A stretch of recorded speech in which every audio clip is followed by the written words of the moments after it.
अब वृद्धि संधि के बारे में देखेंगे।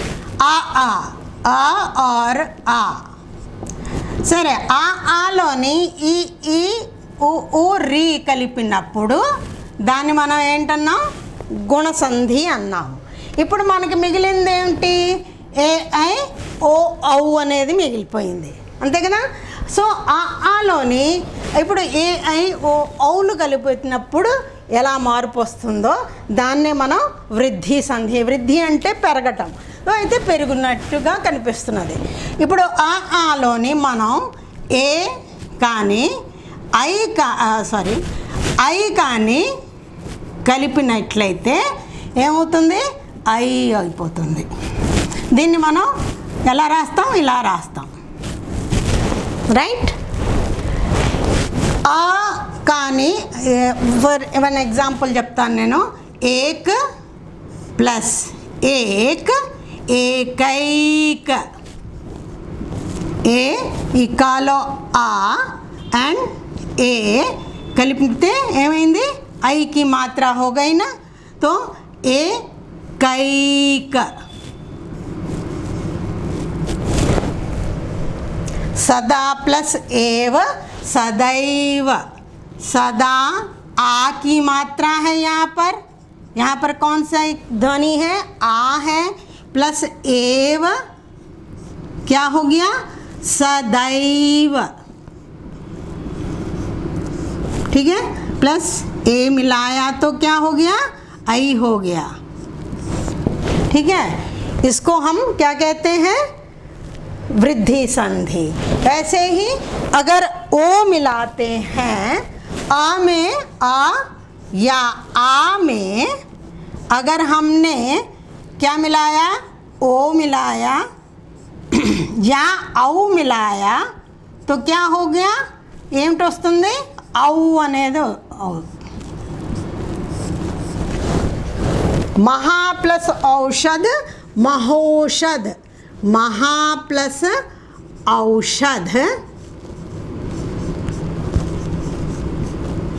क्या हो जाता है, आ की मात्रा है, ओ की मात्रा है, तो यहाँ पर हो गया महौषध. तो आ को ए आई से मिलाइए या आ को ओ औ से मिलाने पर आई और औ होता है, उसको हम कहते हैं वृद्धि संधि, ठीक. अब नेक्स्ट आता है यण संधि. अब यण संधि में अभी तो ఏం చేసాం ఇప్పుడు దాకా, అని ఈ ఊ రీతో కలిపితే గుణసంధి అయింది. అని ఏ ఐ ఓ ఔతో కలిపితే వృద్ధి సంధి అయింది. ఇప్పుడు మనకి వీటిని తీసేయచ్చు, అని తీసేద్దాం, ఎందుకంటే దాన్ని 3 సార్లు ఉపయోగించేసాం. ఇప్పుడు 4వసారి దాన్ని అక్కర్లేదు. ఇప్పుడు ఏం చేయాలి, వీటిని ఫస్ట్ లెటర్ కింద రావాలి కదా. ఇప్పుడు మనం చెప్పుకుంటూ ఉంటాం కదా, 2 వర్డ్స్లో ఫస్ట్ది రావాలి, పూర్వధ్వని రావాలి, పరధ్వని రావాలని. పూర్వధ్వనిలో ప్రతిసారి ఆ వచ్చింది. ఇప్పుడు పూర్వధ్వనిలో ఈ ఊ రీ వస్తే ఎలా మార్పు వస్తుంది అనేది మనం చూద్దాం. దాన్నే ఈ ఊ రీని ఎప్పుడైతే మిగతా వాటితో కలుపుతామో అప్పుడు వచ్చే మార్పుని యణసంధి అంట. यणसंधि. यणसंधि में ई ऊ और री प्रथम शब्द का अंतिम वर्ण होता है और बाकी जो अन्य स्वर हैं वो दूसरे शब्द के प्रथम वर्ण के अंतर्गत आते हैं. मैं बताती हूँ, पहले देख लेते हैं. अभी इसका सूत्र क्या है, ई और ई है, ये ई और ई, इसके साथ अगर कोई भिन्न का मतलब है ఈ और ఈ కాకుండా మిగతా ఏదైనా కూడా కలిసిందంటే అప్పుడు భిన్న స్వర్ అంటే అది కాకుండా ఈను ఈ కాకుండా भिन्न स्वर को अगर मिलाते हैं तो ई और ई क्या बन जाते हैं, యా बन जाते हैं ఏమవుతుంది యా అయిపోతుంది హాఫ్ యా అవుతుంది స్వర రహిత या हो जाता है ई और ई हो जाता है। वैसे ही अगर ऊ और ऊ को अगर हमने भिन्न स्वर के साथ मिलाया దీన్ని కూడా మనం కలిపాము అంటే ఊ అండ్ ఊ వా అయిపోతుంది రైట్। రీని కలిపితే రీని మనం భిన్న స్వరతో కలిపామనుకోండి ఇది री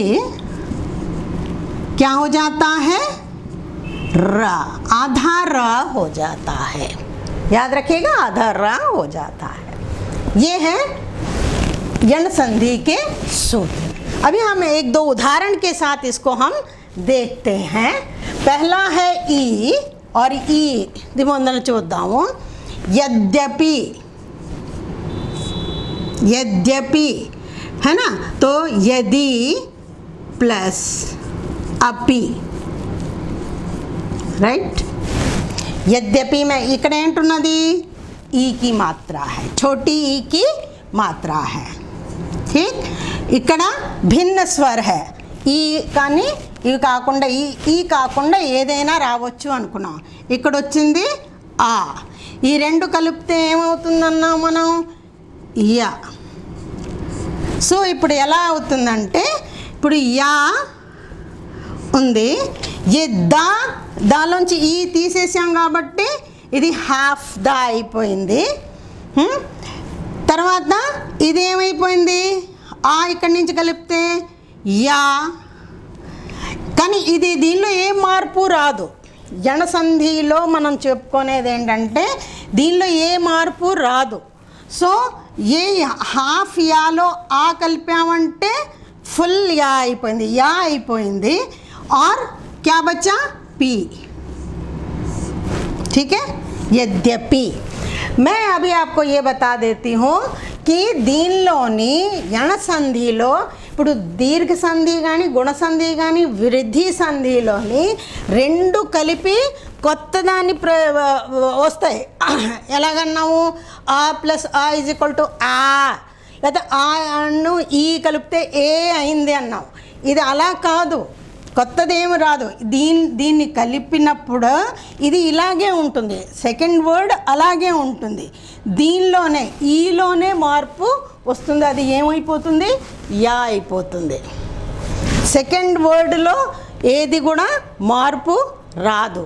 वैसे ही और एक उदाहरण हम देखते हैं इत्यादि इति प्लस आदि ठीक। तो इति में ई तो वैसे ही लिखेंगे इसमें क्या हुआ इसमें ई की मात्रा निकाल दिया तो हमारा बचा आधा ता। ये जो है यहाँ पर आ गया ये वाला क्या हुआ या हो गया ये दोनों के ई और आ के मिलने से क्या हुआ या हो गया। ये आ की मात्रा है तो ये क्या हो गया या हो गया और बचा आखिर वाला दी इत्यादि ठीक। आप समझ में आ गया आप लोगों को దీనిలోనే మార్పు వస్తుంది దీనిలోని ఏ మార్పు రాదు। ये सिर्फ इसका जो ध्वनि है इसके अंतर्गत ई और आ के मिलने से या बन जाता है ठीक है। आम हो गया यानी या हो जाएगा ठीक है। वैसे ही ऊ का हम देखते हैं ऊ को अगर हमने ऐसे ही मिलाया तो देखिए सु प्लस आगत सु प्लस आगत सु में क्या है ऊ की मात्रा है ఊను ఆ కలిపితే ఏమవుతుందన్నాం వా అవుతుందన్నాం అయితే ఇక్కడ ఏం మిగిలింది హాఫ్ సా ఊకి మాత్ర తీసేస్తే ఎంత మిగిలింది हाफ सा ऊ एंड आ को मिलाया वाह हो गया आ है ये अ नहीं है आ है तो क्या हो गया वाह हो गया बचा क्या गत ठीक। वैसे ही सु प्लस सु जमा अच्छ, तो क्या हो गया यहाँ पर सा, ये हो गया वा, स्वच्छ। ठीक है, आपको समझ में आ रहा होगा। तो ఇదన్నమాట దీనిలో ఎప్పుడు కూడా మన యణ సంధిలోని ఈతో భిన్న స్వరాన్ని జోడించినప్పుడు ఈ కానీ ఈ యాలో మారుతుంది, సెకండ్ వర్డ్ ఏ మార్పు రాదు। वेराज दीर्घ गुण और वृद्धि संधि में दोनों मिलने पर एक अलग ध्वनि बनता है, इसमें नहीं बनता है। ठीक है, याद रहेगा ना। अब हम एक उदाहरण री का भी देख लेते हैं।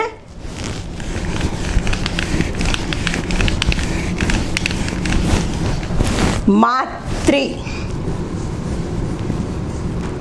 मातृ देखिए इसमें री की मात्रा है मातृ प्लस आज्ञा। ठीक है, तो ये री की मात्रा और आ भिन्न स्वर है, दोनों मिले तो रा हो गया, माँ का माई हो गया, आधा ता रा, ये आ गया मात्रा ज्ञा। मात्रा, मात्रा की आज्ञा, मात्रा ज्ञा, मातृ प्लस आज्ञा मात्रा ज्ञा। वैसे ही पितृ प्लस अनुमति,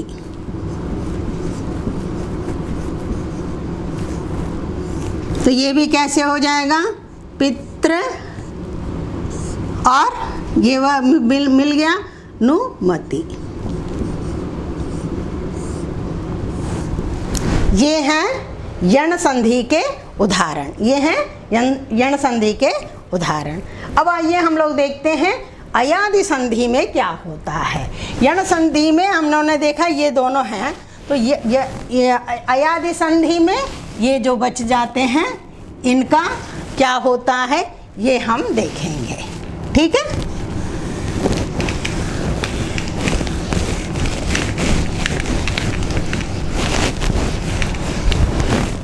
अयादि संधि में ये बच गया ए आई ओ और आओ। ठीक, ए आई ओ औ। अब ये पहले वाले यण संधि में ई और ई అంటే హ్రస్వ और దీర్ఘ, ఊ ఊ రెండు అండ్ రీ ఈ మూడిట్లే ఇప్పుడు ఇవి విడివిడిగానే మనం కలపాలి। ఇప్పుడు ఏ ఉందనుకోండి, ఏలోనే कोई भिन्न स्वर मिला అంటే అది కాకుండా ఏ కాకుండా ఇంకేదైనా మనం కలిసింది అనుకోండి, कोई भी भिन्न स्वर मिल जाता है, भिन्न स्वर मिलने पर क्या होगा, ये ए किस में बदल जाएगा, आय में बदल जाता है। ए किस में बदल जाता है, आय में बदल जाता है। अगर ए है और भिन्न स्वर है तो ए किस में हो जाएगा, आय में होगा। ठीक, ओ है, ओ को अगर हमने भिन्न स्वर से मिलाया तो ओ क्या हो जाएगा, अव हो जाएगा। और औ को मिलाते हैं तो औ जो है आव हो जाता है। ये आदर्श ये हो जाते हैं। ठीक है, इनके हम एक एक उदाहरण देख लेते हैं। ए को देखिए, ने, नेम का मतलब हुआ ए की मात्रा है और अन्न। ठीक, ने और अन्न, ने में से ए की मात्रा हमने निकाल दी तो आधा ना। ठीक है, ए और आ मिलके क्या हो गए, आए हो गए और यहाँ बचा ना। ठीक, तो ये आ आकर यहाँ पर अगर मिल गया तो ना हो गया, ये निकल गया, ये या बचा और ना, तो क्या हो गया, नयन। ठीक है, ने प्लस अन अगर हमने मिलाया तो हमारा क्या निकला, नयन हो गया। ठीक, वैसे आई मिलाया हमने, समझ लीजिए आई मिलाया और